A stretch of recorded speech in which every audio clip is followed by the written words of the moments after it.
Well, hey everybody, welcome to our next episode of Turning Techies into Leaders. Today I'm fortunate to have Rich Leung with us. Rich and I have known each other for a couple of years now in this Berlin market, a very close market as we all know in Berlin.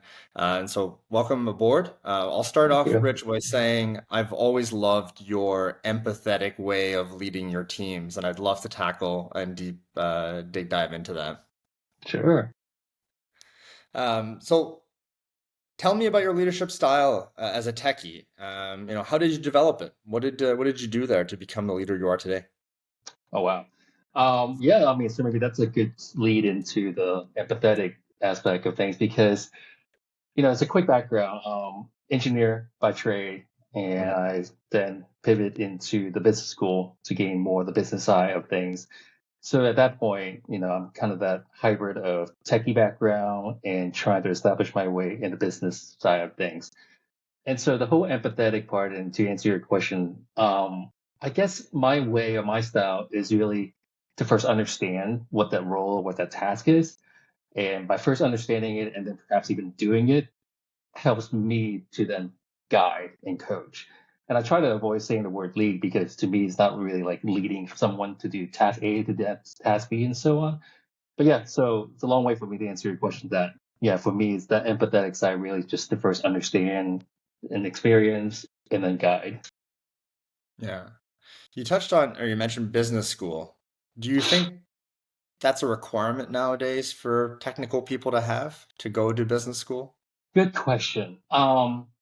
I would say after this whole pandemic, my answer would be yes. More yes than before the pandemic. And the reason I say that is because of social aspect of things. With all the respect to the business school I went to, it is more of a club. It is more of a social aspect of things than just learning these topics that you can get from a library card. And so, yeah, I think business school is important, especially the on-site, on-premise, in-person business school type thing because of that social aspect. Yeah. I know when I also did business school, so maybe I'm a little biased in this approach, but like I know, I think that what I learned the most there is this element of peer leadership. Oftentimes in that moment we had to work with five or six people in a group that I had absolutely no control over. I'm not their boss. I'm not their Right. leader. I'm not their manager. I'm just another one at the table that has a voice and an opinion. And you quickly learn that that actually is real life. 90% of the things that we do day to day is managing people that we have absolutely no control over to get our ideas sold or our thoughts come across. So, Yeah. in your career, if we talk on the topic of like pure leadership, how have you developed that skill set? What are some of the things that you think about when you think about pure leadership and getting your opinions across in the organization? Yeah, and that's a great example through, the MBA or the business school route because, thinking back to that program, I mean, there's a lot of projects, team projects especially, where all of us are peers by nature, and so yeah, we're not their boss. And so I think what that puts you in the situation of is how do you figure out, let's figure out how to tackle this problem together. There's no boss, there's no subordinates type thing. And I think having that experience in over time, meaning practice, in a real life situation at this point is really, yeah, again, just through experience and practice. I think that sounds very cliche, obviously, but I think through, just over time, it's like, okay, well, this is how I approach it. Oh, these are some of the pitfall or things that I should have not overlooked next time. Um, yeah, so I think again, cliche, but I think through practices, but having that introspection Hmm. and knowing like, oh, these are the downfall that I experienced, so then I can improve next time. I think that's valuable. You just touched on something like introspection. What do you do? Like, I mean, how do you look back on a situation and decide if you did good or bad, I guess? Yeah, so I guess first I would caveat that I believe I'm more of an introvert than extrovert, Mhm. and so by nature, like just kind Well, of think. Yeah, well, yeah, and especially as a techie, I think introspection for me is kind of like just think back, or by nature I don't talk as much, and so I have a lot of time to kind of like, well, reflect. on, okay, is this the right thing to say? What does that really mean? And sometimes I guess I do overdo that to a certain degree. But I think introspection is definitely helpful, definitely useful in this case to then, well, introspectively see like, hey, is this something I should have said, or how would I have approached it differently?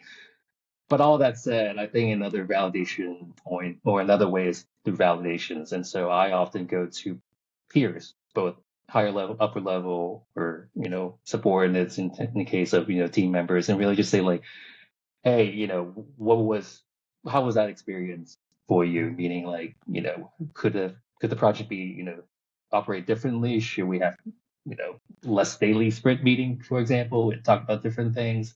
So I think validation is another, at least for me, is another method to do that introspection. I mean, that shows potentially vulnerability, right? I think you just touched on something like, hey, I'm asking you what you think. Maybe you won't agree with the way that I've done things. I think it touches on what we talked at the start with the empathetic leadership skill that I so Mm. value from your side of it. How did you develop that comfort to ask questions like, should we change that? Did I do wrong here of your own employees or even your own boss? Because that's scary How, sometimes. how did I develop the comfort? I guess I just don't care, to say it bluntly. I mean, to a certain degree, and you highlight the word vulnerability. I mean, to a certain degree, I guess, one side of me would say, to that point, one side of me would say, yeah, you're the leader, or people see you as a leader, so you should Mhm. exude confidence, you're, know what to do, therefore, provide the command. But I think at least that's not my style. It's not more of my style is not the command and control type thing. It's kind of the opposite of anything, which is what's let's incorporate your thoughts, your opinion. Definitely, be sensitive to, I don't know, limitations, various biases, or that we see. That said, I don't want to say that, I don't want to say everything's democratized. Like, whatever the populist choice is, let's go with that. I think there is that fine line where, depending on the situation, depending on the groups, this is still the charter, this is still the objective of the project, of the product, of the service we need to deliver. But yet, let's not be so command and control, but have that empathy and incorporate Mhm. other as well, because God forbid they know more than I do. Oftentimes they do, right? I think, Exactly. yeah, I know why not. I think one of the perceptions that techies have, I mean, I can speak from a data and analytics perspective, is that we're very much ones and zeros kind of people. You just talked about ambiguity, context. You talked about here are some choices or some decisions we have to make. How do you build that skill set with your people, and how did you develop it yourself? Yeah, that's a great point. I mean, bringing in the whole tech aspect, especially the binary aspect of, true, false, yes, Mhm. no, um, is that, given the space that you and I work in, the data analytics, combine that with business, which usually is what we sit at the crossroad of. Um, Oftentimes, as you know, having worked in this space for multiple years, is that it all depends. There's no right, there's no wrong. Usually, there's No. no right, there's no wrong. And so, for me, it's not so much about defining a KPI, achieving a KPI so that it becomes, yes or no, meeting or not meeting. But it is seeing the bigger picture so that these sets of KPIs indicate we achieve, but these sets of other set of KPI indicates that we did not achieve. But in totality, is that better? Is that worse than before for whatever the objective is? Um, yeah, I don't know. For example, like rolling out a new product. I remember working at Ripple TV in this case. We were trying to develop this set of KPIs to measure engagement. Hmm. What's good and what's bad, especially in Ripple TV at that time, is not really something that's being monetized. And so, kind of figuring out, what are these KPIs that's appropriate, and furthermore, defining, the standards or the way to work towards the KPIs. Um, yeah, that's the approach. Hopefully, I answered the question. I know I kind of ran around what you were No, asking. I mean, you just touched on something that I'm a big believer in, is that it's not, I mean, KPIs are a good guide. Obviously, they're indicators, but you need a holistic approach. If you're going to pull a lever Yeah. here, there's going to be another lever that's moving in a different direction, or potentially some side effects that people don't think about. I think that's one of the things that I've picked up as I've worked up. The further I move in my career, the longer I spend in the space, the more ambiguous the problems become. No one's saying, "Hey, do A, you'll get B." A Right. lot of the times it's, I think we should do A. I'm going to try based on the information I have today. Let's hope that B happens. But maybe we'll get C, D, or E, and we'll have to adapt. Yeah, So, I and, mean, and actually, what you're mentioning with business school kind of rings a bell on this one lesson I will never forget, which is, here in business, especially coming from a techie guy, right? Like here in business school, it's about business for obvious reason. But if you think one level or two level deeper, it is about people mhm, because we're not in a business to create a robot or a system. Well, at least not most businesses. And so if you tie back into what we're talking about, is it a binary aspect of things to measure success? Usually it's not, again, because we are working with humans, other humans beings for that matter. yeah, I think you've nailed it. Humans have egos, humans have opinions and trauma that Change. they might carry, and history of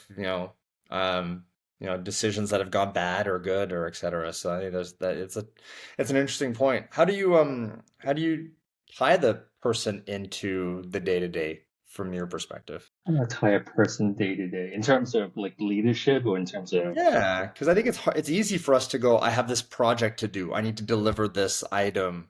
But how do you factor in the person on a day-to-day basis? Because I mean, that's obviously, as you mentioned, the underlying critical element.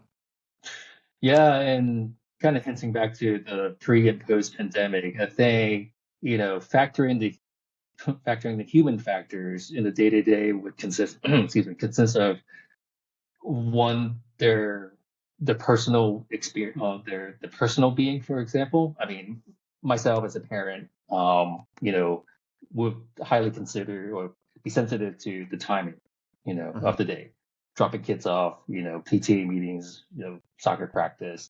But outside of the demographic aspect of things is also the experience, like the actual uh, objective experience of that person through his or her skill set.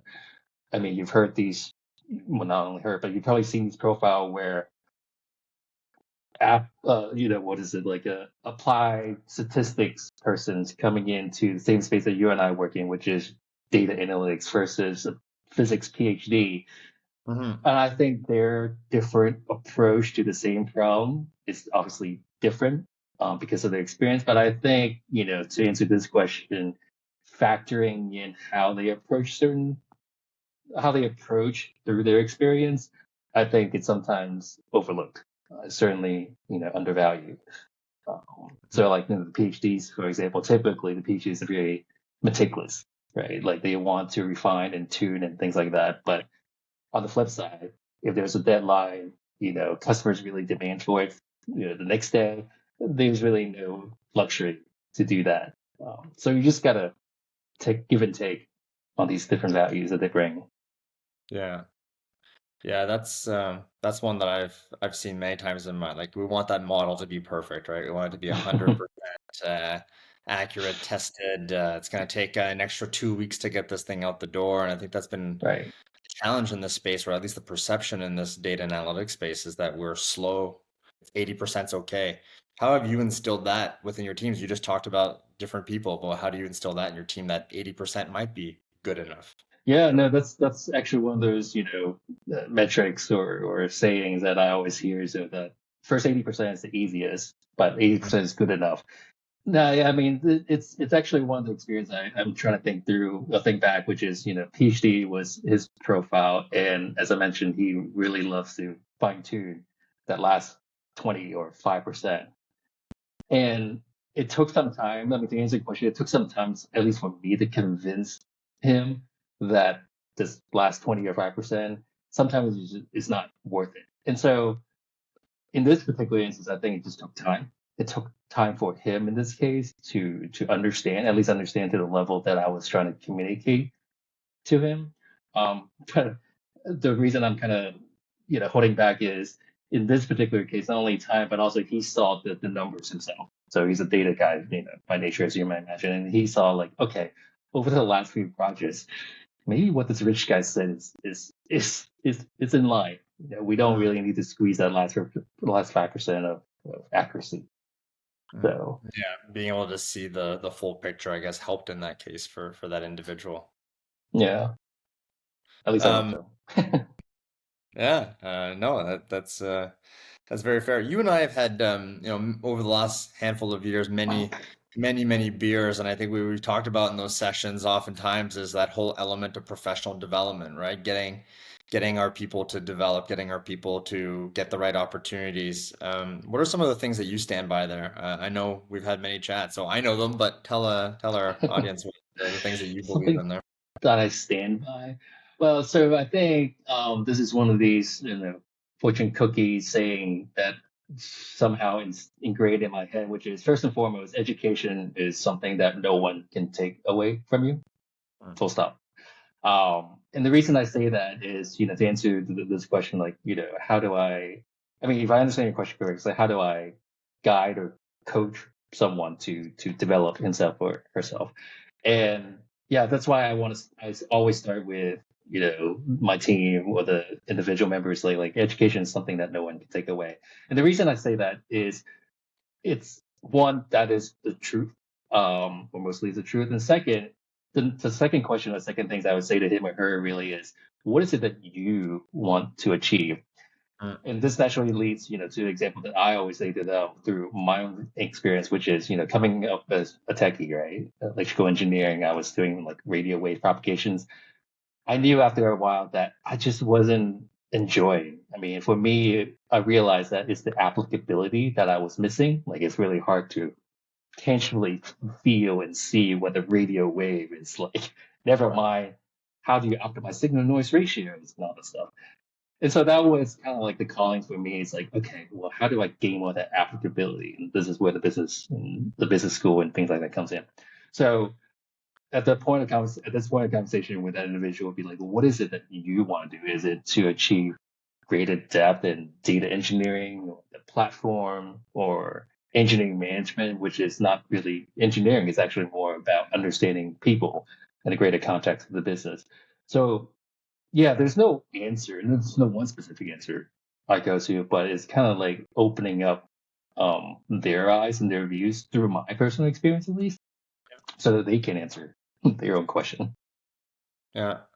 I love what you just said, and I've heard it before, like the whole like education is something that no one can take away from you. I have that conversation many times with my people as well, in terms of saying like, don't rely on the company to tell you what you need to learn. Go learn something that you're passionate about and bring it to the Right. company, right? Because that's a lot of the times the skill set that you're looking at, whether it's I want to improve my communication, I need to be a better leader, I need to understand how to plan strategically, those elements there, yeah, you could learn it the company way, but in reality, those skill sets, you'll be able to use those here, there, or anywhere. And I think that's often we tie ourselves so much to this current role that we have and not think about our development holistically, right, as our career, which could be Yeah. another for many of the people in their 20s and 30s, another 30 or 40 years before retire. So you're really at the start of that journey. So yeah, that's a great point. I want to also offer you a chance to say anything as we look to wrap up. Is there anything that we Uh, haven't covered today that comes to mind on this kind of the space that we're in? yeah, I mean, so as we were just talking about this last point, I mean, another saying that comes into my head is the whole earning and learning. I don't know if you've Okay. heard that one. So the saying is, in a job, you either earn the money or you learn and you don't earn as much. So it's always like one or the other.